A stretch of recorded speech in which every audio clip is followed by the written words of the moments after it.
All right, so yesterday we were talking about numerical integration, which is what nint means. And we used it because of the problem that I couldn't figure out in exploration 1. But let's just go through this one more time. And let's do the example on page 287, number 33, which says to use numerical integration to evaluate the integral from 0 to 5 of x over x squared plus 4 dx. Now, in a couple of weeks, maybe even sooner, you'll actually be able to integrate this analytically by hand. You'll actually be able to figure out how to do that. But for right now, because it's a definite integral, you can use your calculator. So remember that we start with the math button. You choose number 9, and then what will appear on your screen if you have an old-fashioned calculator, a TI-83 or a TI-84 maybe, is FNINT. And the first thing that you put in is the function. So remember to use your parentheses there so that you know that the x is divided by that whole thing in the denominator, the whole polynomial. And then you put in the variable that you want to integrate with respect to, which in this case is going to be x. And then another comma, and your lower limit of integration, and then your upper limit of integration, and you press enter.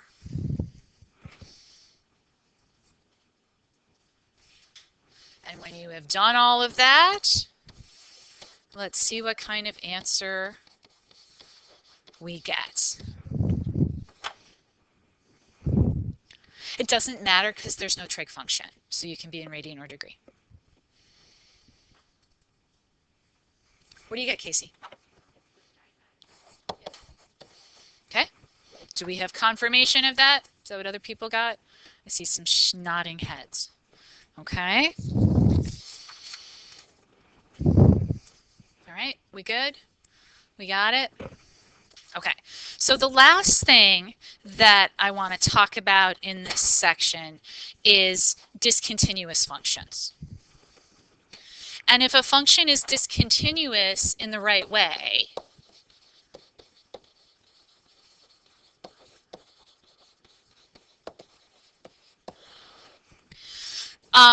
we can separate that integral into pieces. Remember yesterday when we were doing exploration 1, I took an integral that went from 0 to 2 pi, and I made it an integral that went from 0 to pi plus an integral that went from pi to 2 pi.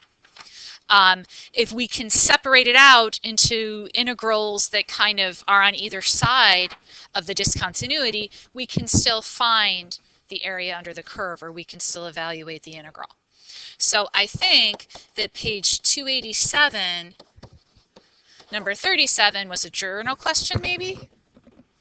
Or not. My notes say let's check. So that usually means that it was a journal thing. Okay. Number 37. We're going to do it anyway whether it was a journal question or not, so it's really beside the point. So if somebody would read it for us. Pri, you've got your book open.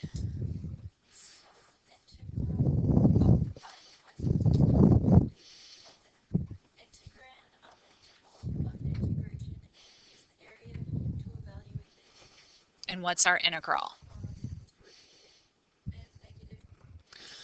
It's the integral from of x over the absolute value of x. Very good. Okay. So let's start by graphing it. So why don't you graph it on your calculator and let's see what we get.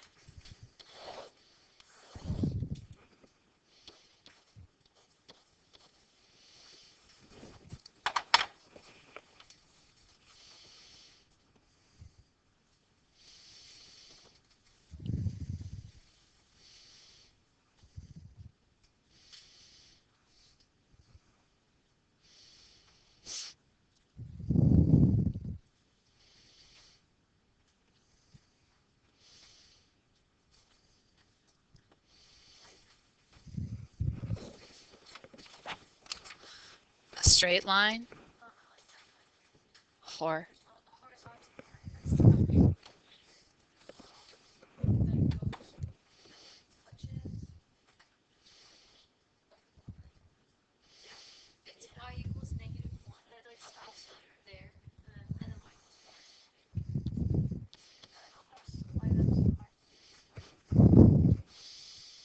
okay. So we're first of all for part A supposed to find the points of discontinuity. Where is the point of discontinuity? X equals 0. Okay. We certainly get that from our picture. And really these should probably, what, both be open circles? Guessing? And we know just by looking at the function that we're not going to be able to have x in the we're not going to be able to have 0 in the denominator, right? Because that'll give us something over infinity. And it actually gives us 0 over 0, which is kind of something weird, but we'll come back to that. So that's part A. What does part B ask us to find?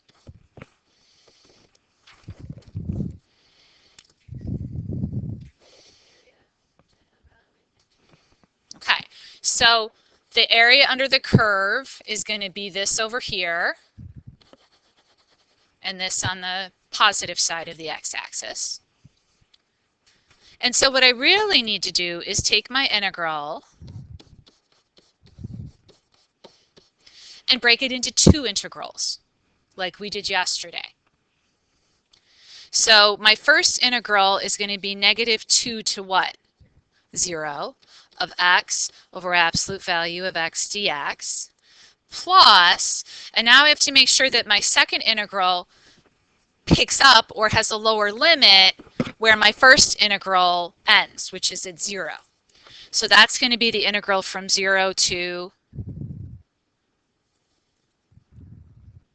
3, okay, of x over absolute value of x dx.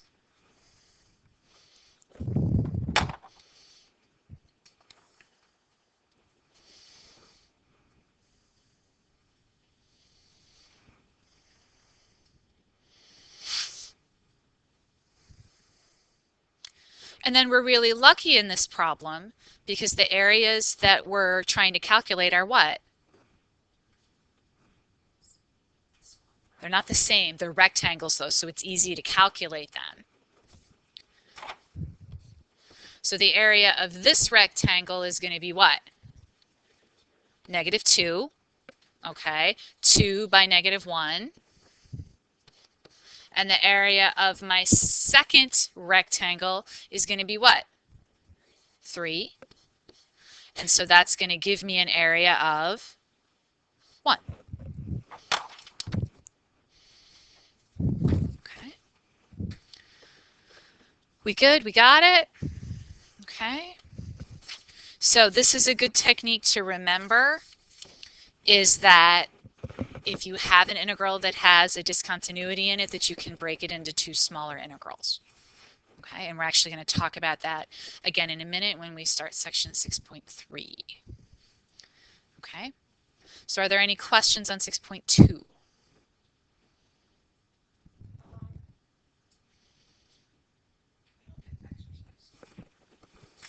Let's see, do I have 29 worked out?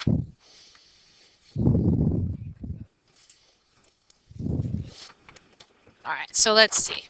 So we're on page 287, number 29, which says express the desired quantity as a definite integral and evaluate using theorem 2. Find the distance traveled by a train moving at 87 miles per hour from 8 a.m. to 11 a.m. You good now? Anybody else want to see it? We're all good? Okie dokies, artichokes. All right, then let's start section 6.3.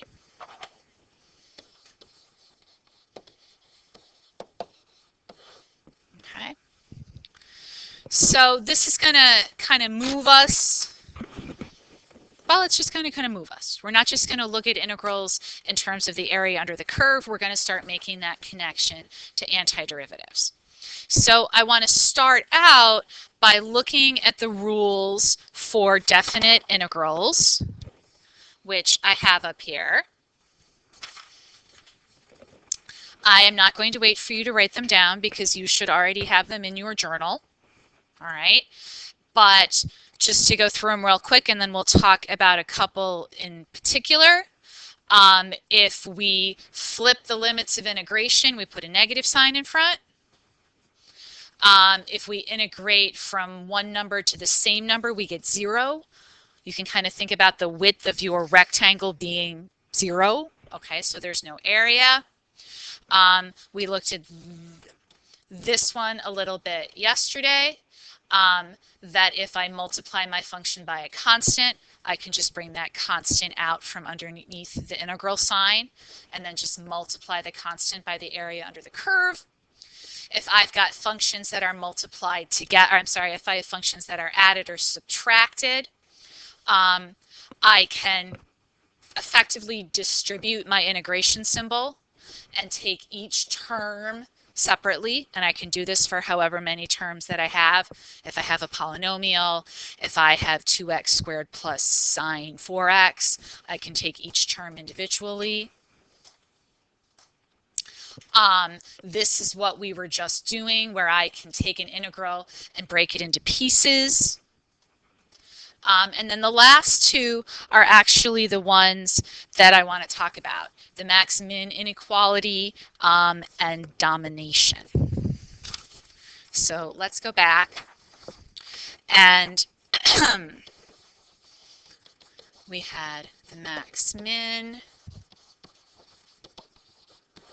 inequality, which basically says that if I take the minimum value of f and multiply it by b minus a, that's going to be less than or equal to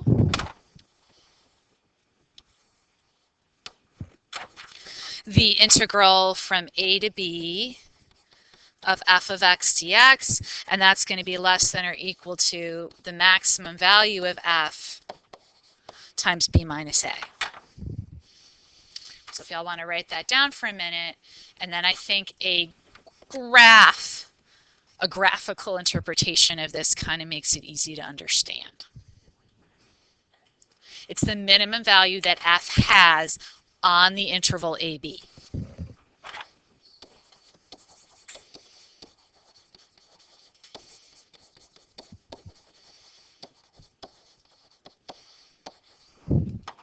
Okay, and max f is a similar statement for the maximum value.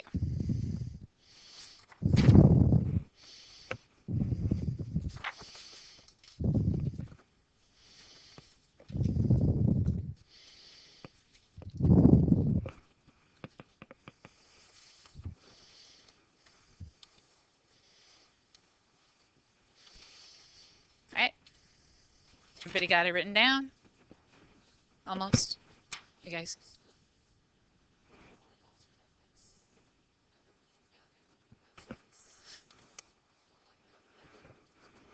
Oh, has on AB, on interval AB. Sorry. It's really hard to write small with the markers.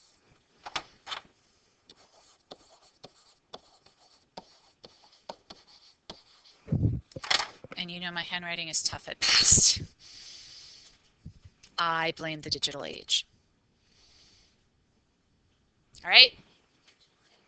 Oh, the digital age is wonderful. Okay, so we're just going to pick some random function, f of x. Okay. It doesn't have to have its minimum value at A and its maximum value at B. It just kind of works out that way. So here's going to be my interval AB.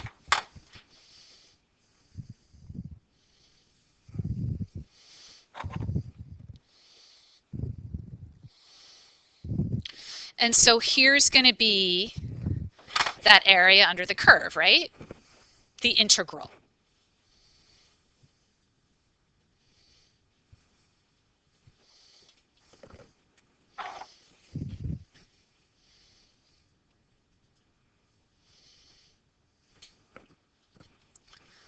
Now, if I take this side of my inequality, that's going to be the minimum value of f, which happens to be there.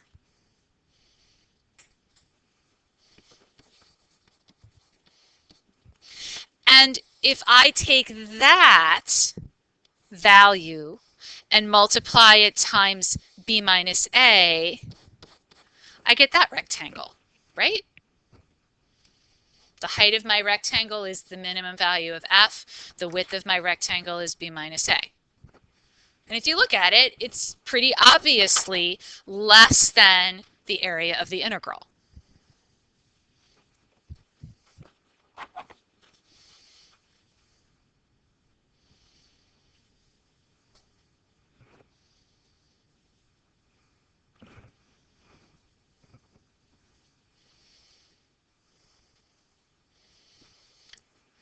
And now if I take the other part of my inequality, so now I'm going to take the maximum value of f, which happens to be up there, and then that's going to be the height of my rectangle, and the width of my rectangle is going to be b minus a.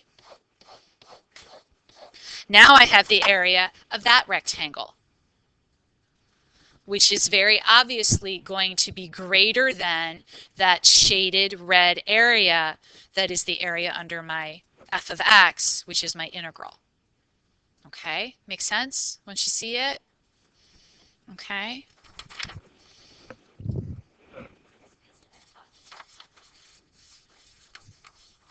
What do you mean the spring? Like you don't like probabilities usually at the spring. how do you feel about probability? I actually like this stuff. I was going to say, because, yeah, I don't like probability either. And so, to me, so I just wanted to know what that connotation meant to you. Okay, so property 7, which I also feel is well illustrated by a graph. And property 7 says, I'm going to paraphrase, if f of x is greater than or equal to g of x everywhere on my interval AB, which means that any f of x value is greater than every g of x value.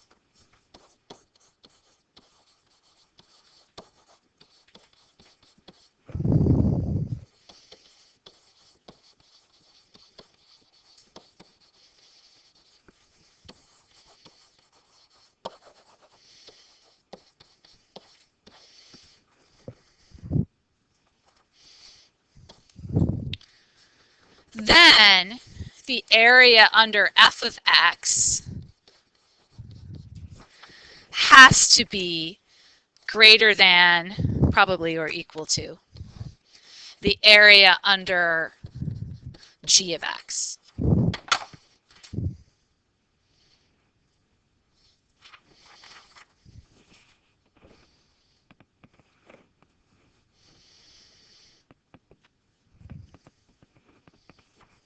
And again, I think this is well illustrated by a graph. So if my f of x, I don't know, looks like that, and my g of x is down here, and this is going to be my a, and my b, notice that every value of f of x is greater than every value of g of x. Then I think just by looking at this, we can see that the area that's only under g of x is going to be smaller than the area that's under f of x.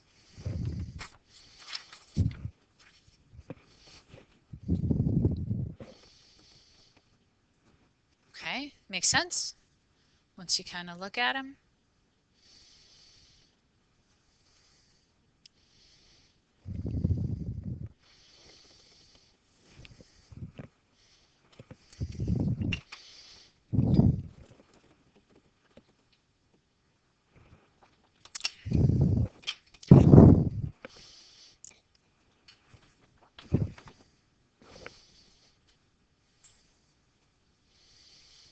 Okay, we good? We got it? All right, so I want to talk about another definition. Yeah. All right, so let's talk about another definition here, the average or the mean value. So if f is integrable on AB, its average mean value on AB is the average value of f is equal to 1 over b minus a times the integral from a to b of f of x dx. Again, I shouldn't really need to let you copy it down because you should have already copied it down, but go ahead and write it down real quick. Okay. So again, I think that a graph is going to be helpful.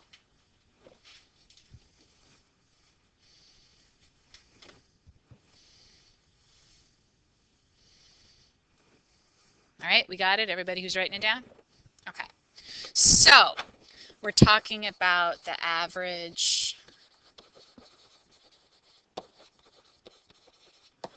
or mean value. I know, but yet it is. Maybe I'm just spelling it wrong, but integrable is a word. It means that you are able to take the integral. Oh, okay. Then word is just behind the times. So if I have some function here, f of x, that is, as we say, integrable on some interval from a to b, what the definition is really saying is that I can find some average value, maybe somewhere around here. It should probably be a little lower.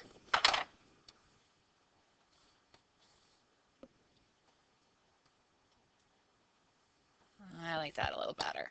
Okay. Some average value of f, okay, which is a y value.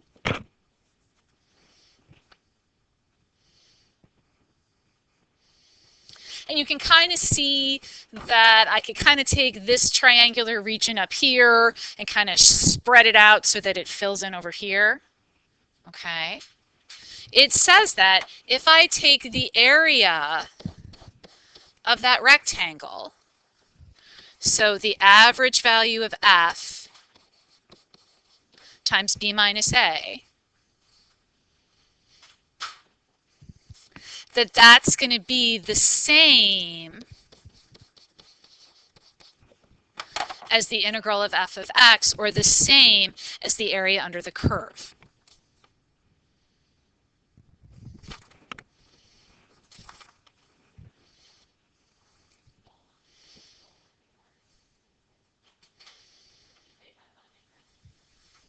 Okay. And like I said, you can kind of see where I can take the part that's missing up here and kind of squish it down there. Okay. And make it work. Now, this is not the way the definition looks. For the definition, they want to talk about the average value of f, so they move the b minus a over to the other side. Now, tomorrow in AP Physics, we're actually going to use this when we talk about impulse and momentum and average force times delta t. So for once, we are right where we need to be in both classes. Okay? All right, we get it? Understand? Make sense? Okay, so I would like you, since I'm guessing that a lot of you had issues with Exploration 2, or maybe you didn't do it. Oh, okay, it did say that we would do it in class. Excellent. All right, then we're going to do it in class. And, okay, I forget. I always have very good intentions when I write the journal, and I just forget sometimes what I say. All right, so we're going to work on this in pairs, but I'm going to make the pairs. Okay? So I'm going to say,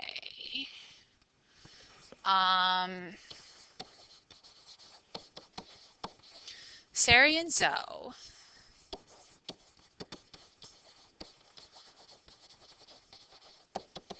Priya and Maggie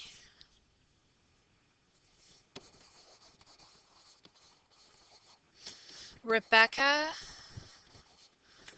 and Sarah.